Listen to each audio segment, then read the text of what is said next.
मिरजेत शिव अथानीकर प्राणघातक हल्ला प्रकरणी आणखीन एक कार, एक बुलेट वाहन आणि 5 हत्यारे जप्त. मतीन काझीसह 6 जणांना पोलीस कोठडीमध्ये 2 दिवसांनी वाढ. पूर्व वैमनस्यातून मिरजेतील टाकळी रोड येथे शिव अथानीकर यांच्यावर प्राणघातक हल्ला केल्याप्रकरणी मिरज शहर पोलिसांनी सखोल तपास करून पळून जाण्यासाठी वापरलेली आणखीन एक कार, एक दुचाकी, बुलेट, 5 हत्यारे जप्त केली आहेत. हल्लेखोरांना पळून जाण्यास मदत करणाऱ्या रेहान गोदड राहणार गोदडमाळा यालाही अटक केली आहे. मतीन काझी, शौकत शेख, आयन लांडगे, शोएब शेख, शाकिब खान, एक अल्पवयीन मुलगा अशा 6 आरोपींना यापूर्वीच पोलिसांनी अटक केली आहे.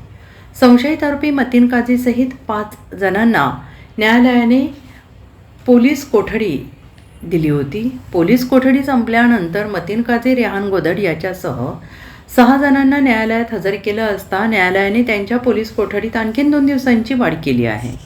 या गुन्ह्यात एक अल्पवयीन मुलासह आरोपींची संख्या 7 झाली आहे.